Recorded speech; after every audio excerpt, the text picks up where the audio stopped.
Hey, Kelsey. I heard you bought a new house. Apparently it's detached, too. Get you, Missy. Hi, Sally. It's been a while. That's right. It is detached, but it's nothing too fancy, really. It's not like it's new or anything. I heard it's huge, though. I'm so pleased for you. Sounds to me like you're all set to live the good life. I'm actually a little jealous. Not at all. It was old and run down, so we got it way cheaper than the market price.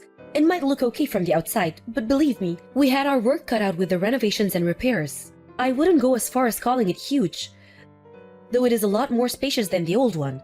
You know how much bigger they build them in the countryside? But you renovated it, right? I bet it looks like a palace now. Renovating your own house seems to be all the rage lately. Just the other week, I heard about my friend's friend reforming his whole house. I've seen TV shows about it too. Just yesterday afternoon, I was watching one called Peeps Designs.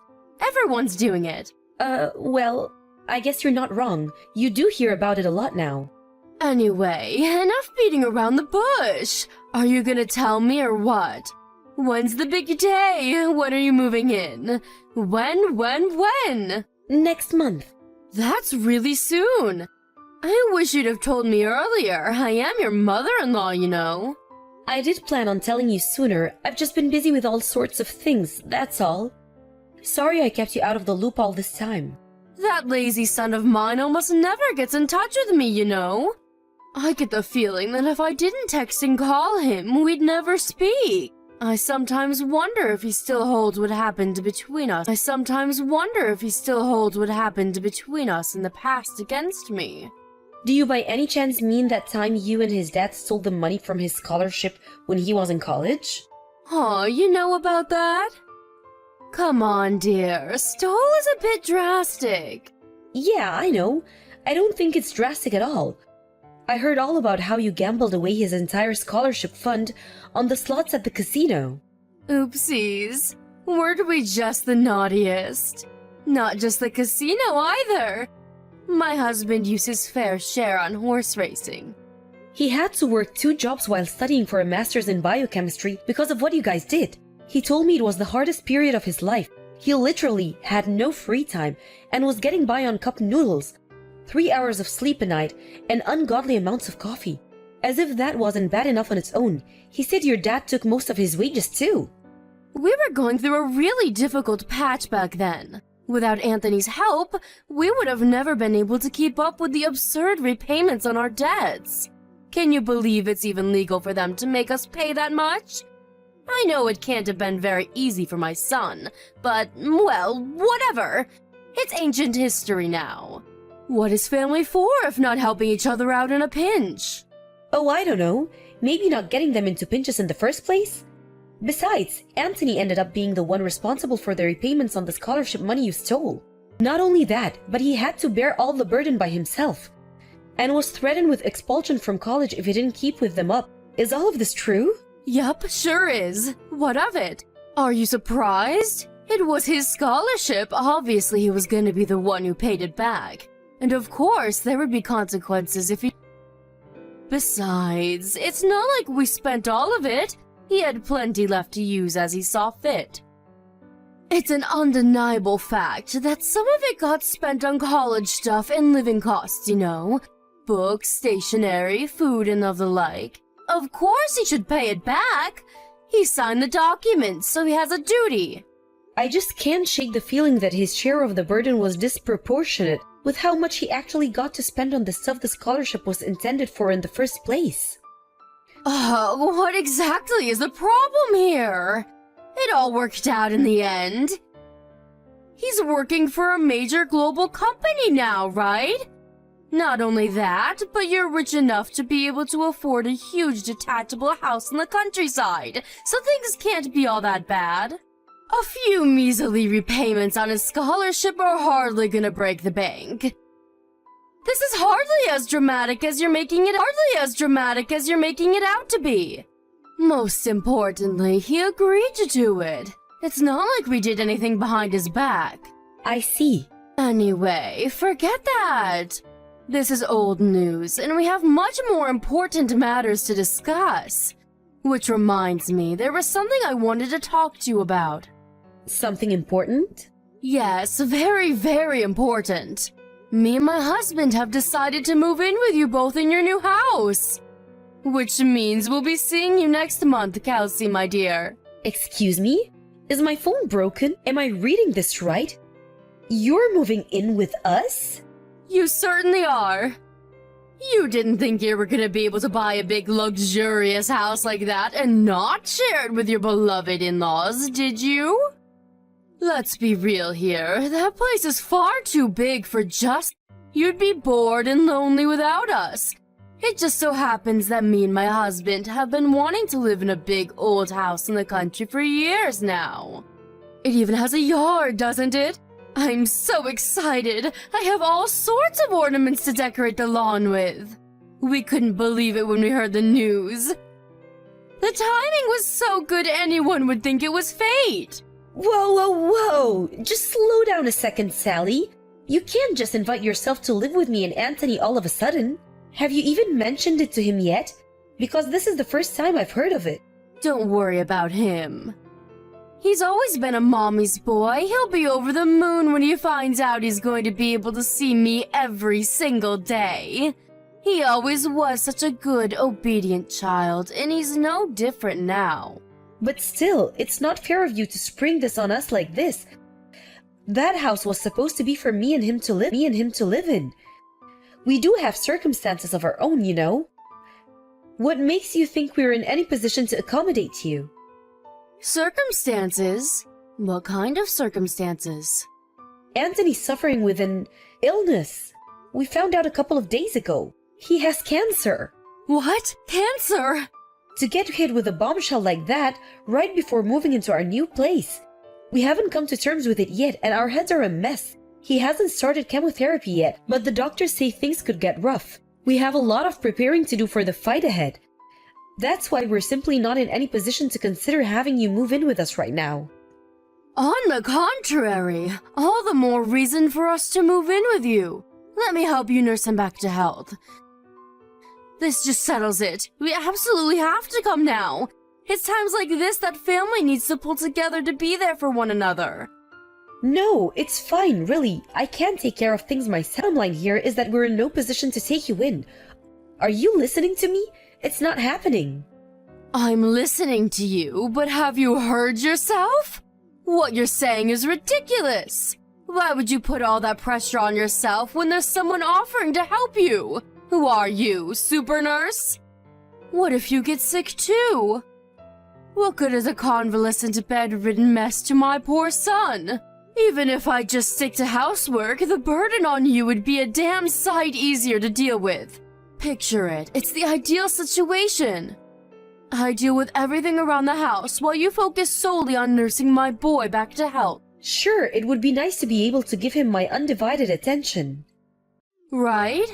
I'm glad you're coming around to my way of thinking, sweetie. I always knew you had a good head on your shoulders. Leave it to me. Let's all live together as one big happy family. Sally? What on earth is going on here?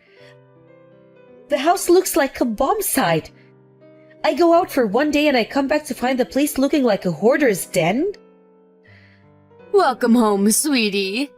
If you're back, why don't you be a dear and get to work on the housework right away? The kitchen's dirty. How about you do something yourself for a change? Not only that, but you need to stop forcing Anthony to drive you places. He's going through the worst phase of the side effects right now. He's barely fit to walk around on his own, let alone drive the damn car. But it was raining. What else was I supposed to do? You're a clever girl. I'm sure you understand I had no choice. It's impossible to get anywhere living in the middle of nowhere without the car. Why did you have to buy a house this far from civilization in the first place? What does the location of our house have to do with you forcing your seriously ill son to chauffeur you around like you're a freaking aristocrat? Those are two completely different issues.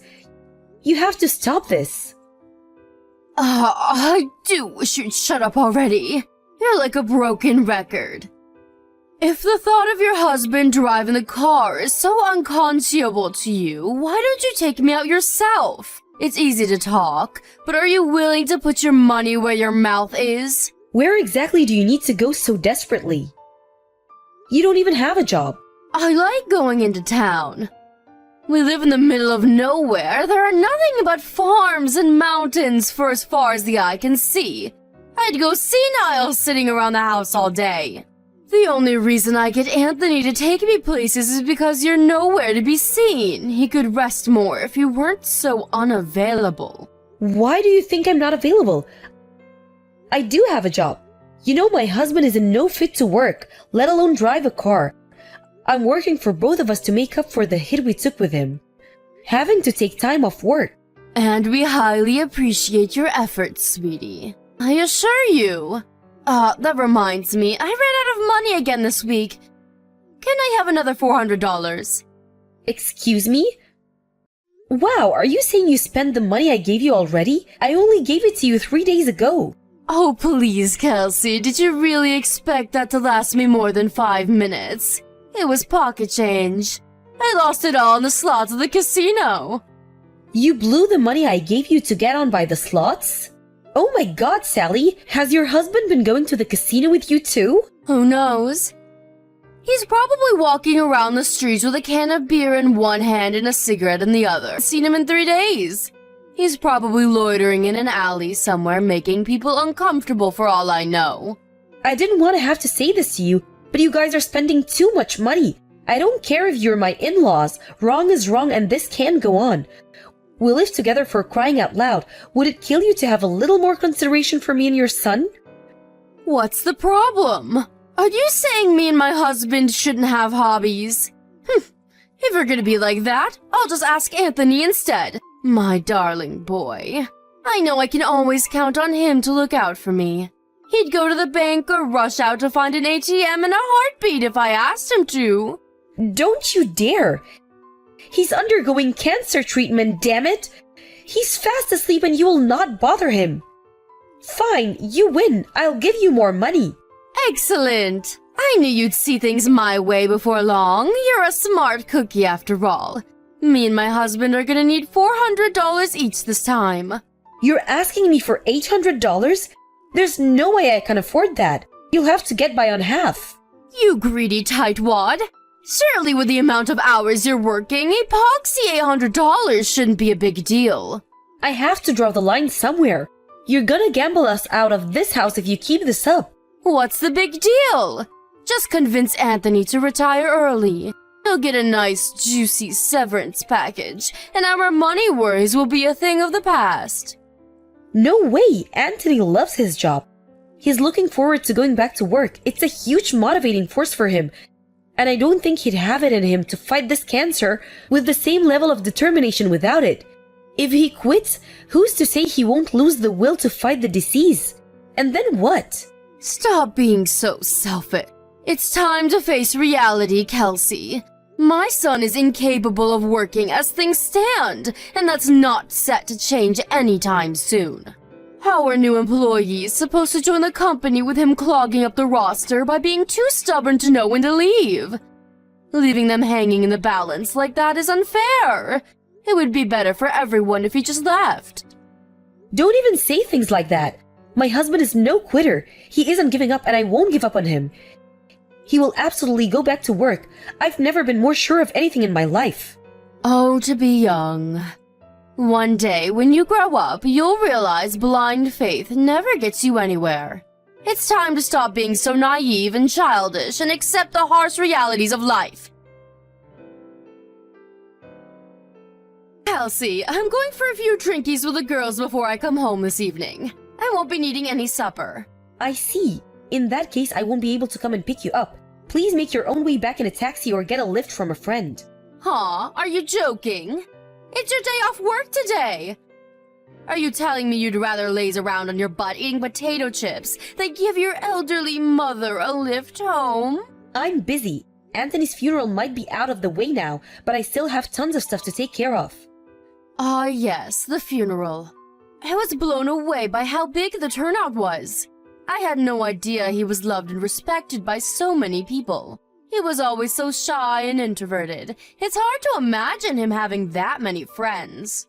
Everyone loved Anthony because of how kind he was. He was a good man who would do anything for anyone. Yes, my Anthony was 1 in a million. It's just a shame he left us so young. Right. Anyway, the funeral's over now. So we really should get around to dealing with his belongings. Most of them are going to have to go in the trash, of course. Why? What's the rush? Can't we at least wait until it doesn't all feel so raw? He's barely been in the ground 5 minutes and you're talking about tossing his things in the trash? Why wait? It's going to happen eventually, so we may as well do it now. We need to clear out the room he spent his final weeks laid up in bed in. I want to turn it into my own personal hobby parlor. We're not clearing out his things. Why not? It's not like we're gonna use them anymore. Besides, this is not your decision to make. I make the rules from now on. Me and you are strangers now, and strangers aren't welcome in my home. Wow, what's that supposed to mean? It's exactly what it sounds like.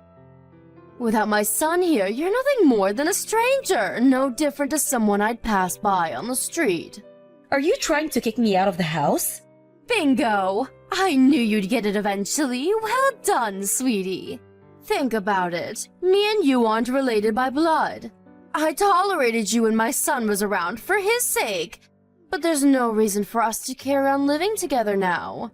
This house rightfully belongs to me and my husband as a memento of my son. You're trespassing, so get out. Wow, so that's what you really think of me, huh? I see. You know what? You're right. Strangers don't have any right to live in other people's house. I'll make the necessary moving preparations immediately. I'm so pleased you didn't make this any harder than it needs to be. Make it quick. Understood. I agree. The quicker we get this over with, the better. Okay, that settles in. I want you and your husband out of this house by tomorrow. Excuse me? Me and my husband leave? What are you talking about? You know, dear, anyone would think you're trying to get rid of us. The only one leaving this house is you. That's where you're wrong. You and your husband are the ones who'll be leaving. I've never heard anything more preposterous in my life. Are you trying to make me die of laughter? My son bought this house. It's only natural that it goes to his parents. Are you just trying to get a rise out of me? Or do you actually believe that? I was Anthony's wife, which means I'm first in line to inherit his assets. I'm the owner of this house. I want you to know that I had no intention of doing this before you tried booting me out. But you forced my hand. I want you and your husband gone by tomorrow evening, and that's final. How could you? My son would be turning in his grave if he could hear you right now. He'd never allow this. He's the one who let us live here in the first place. Well, Anthony's gone, which means I no longer have to tolerate your selfish shenanigans or walk on eggshells around you for fear of causing a big row. From now on, when it comes to anything to do with this house, my word is law, and you will do what I say.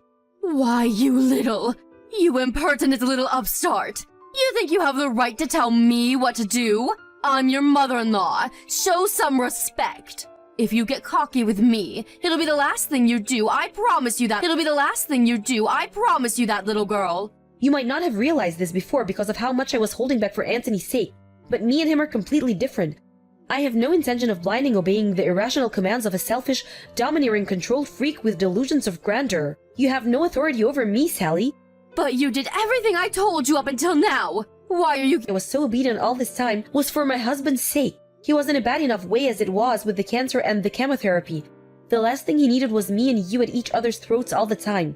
He was bedridden, for crying out loud. Think about that. How would you feel if you were gravely ill and surrounded by an atmosphere of conflict and hatred 24/7? I wasn't obeying you. I was merely tolerating you. Does that mean it's okay to disrespect his wishes now just because he's gone? I'm not disrespecting anything. The last thing Anthony would want is for me to be unhappy. And that's one thing that's guaranteed as long as you're around. Get out of this house as soon as possible. I'm prepared to take legal measures if you refuse. Legal measures? Don't be so dramatic, dear. If there's any doubt in your mind as to whom the rightful owner of this house is, then I'm willing to take the necessary steps to prove it to you once and for all. If there's a brain somewhere in that head of yours to stand on and disappear from my life forever. Come on, Kelsey. This is going too far and you know it. The idea of lawyers and judges is so unpleasant to you that I suggest you get out of this house because I'm 100% serious. We can do this the easy way or the hard way. Just know that one of them involves you going to court. Both scenarios involve you and your husband getting out of this house, so you may as well make it quick. Ugh, fine. Look, if you do insist on kicking us out, can you at least give us more time? Tomorrow is too soon. It's just too soon. We need more time to get our things together and find somewhere else to go. Surely you're not evil enough to force your elderly in-laws to live on the streets. Try me. Who knows? Maybe I really am that evil. Look, Kelsey, I understand you're stressed, and based on what you said, I get the feeling that over a year's worth of stress, upset, and dissatisfaction are coming to the surface in one big violent eruption right now. I get it, I do. But if we have to leave, we need to make some preparations first. Please, can we have a little more time? This is probably just a ploy. You think if you can drag out your stay a little longer, I'll calm down and change my mind, don't you? I'm beyond sick and tired of your lies. I was opposed to you moving in with us in the first place, but you sweet-talked me by promising to help with housework and looking after Anthony. That help never materialized, did it? To the contrary, you used the two of us as your personal slaves, butlers, and chauffeurs, paying no mind whatsoever to the fact that your own son was terminally ill. To think you actually forced your son, who was barely capable of walking, to drive you to your friend's house so you could eat cakes and drink coffee with your friends three times in the same week? First things first, the only reason I couldn't help with looking after Anthony in the housework was because I've had a bad back lately. I wanted to help you more than anything. Truly I did, but I was in so much pain. You were well enough to gamble on the slots at the casino all day.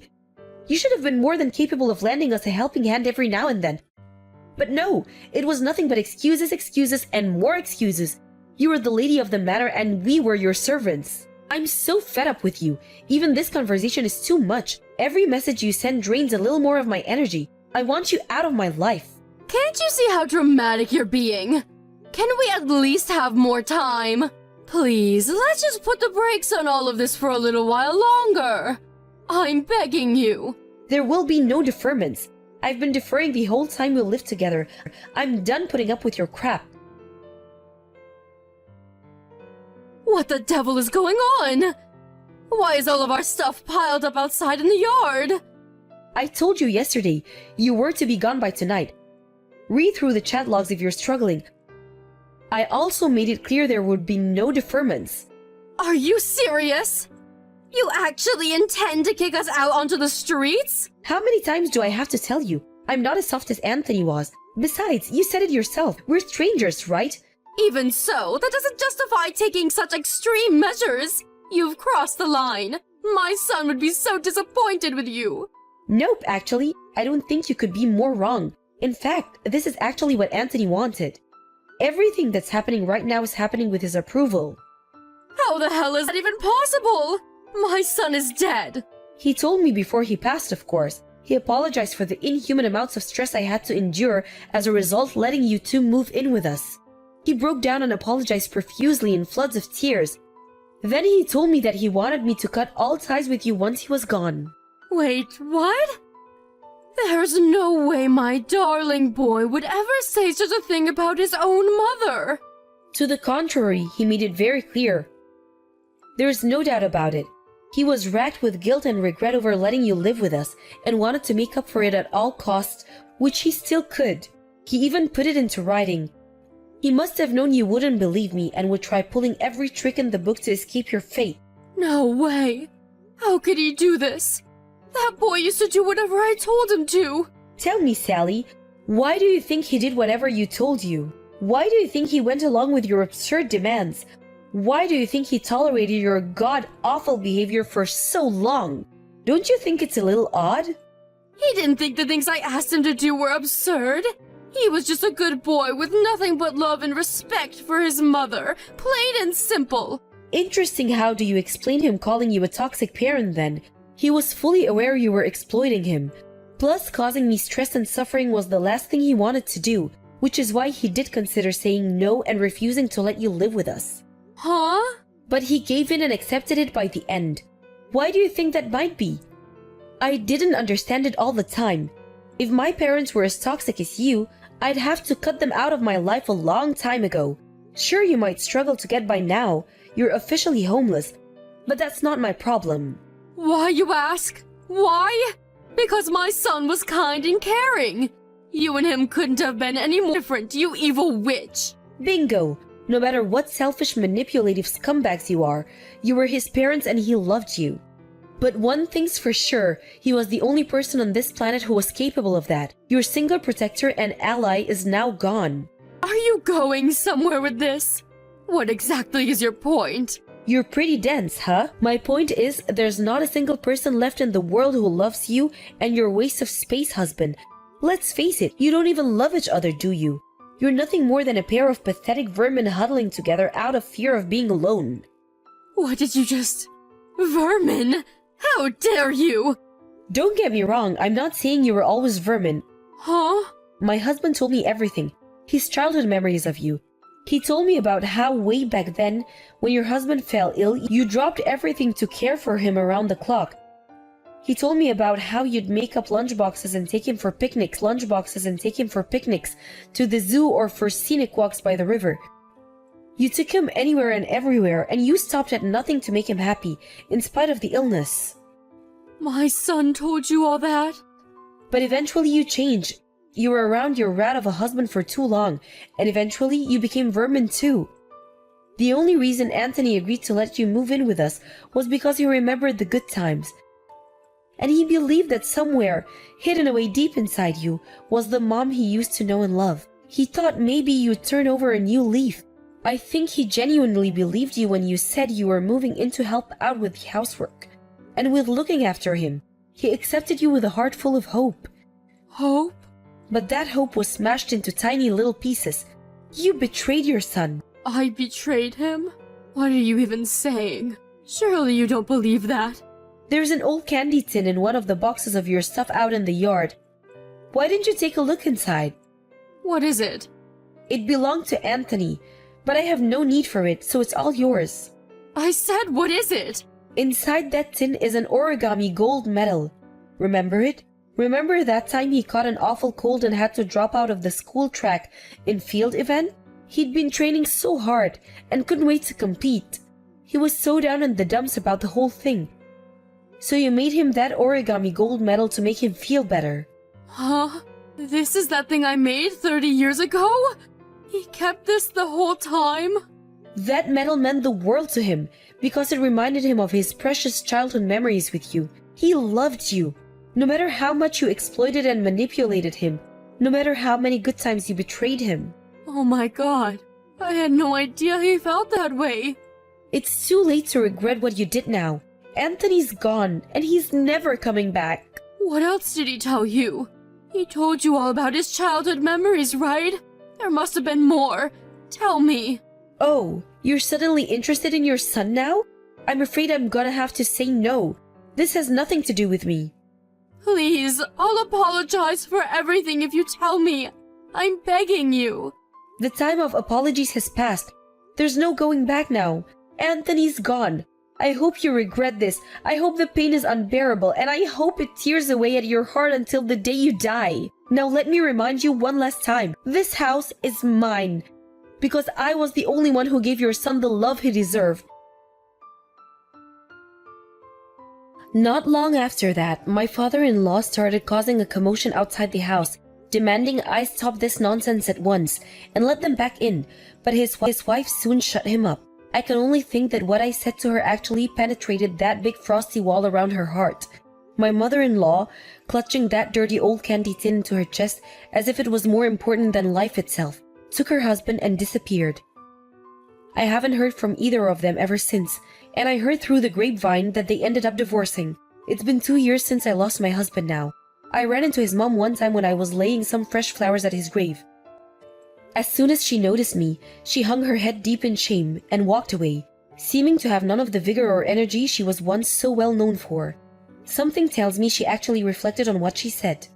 and used the whole tragedy as an opportunity to become a better human being. They do say every cloud has a silver lining. It's just a tragedy that the cost was so high. As for me, I'm still living in that same big old house in the country, surrounded by my cats and dogs, who I love and adore. We went through so much in this house, happiness and sadness, joy and misery, harmony and conflict. But strangely, the only things I remember vividly are the happy times me and Anthony shared together. That's why it'll always be an important place to me, and I intend to cherish and take good care of it for as long as I live.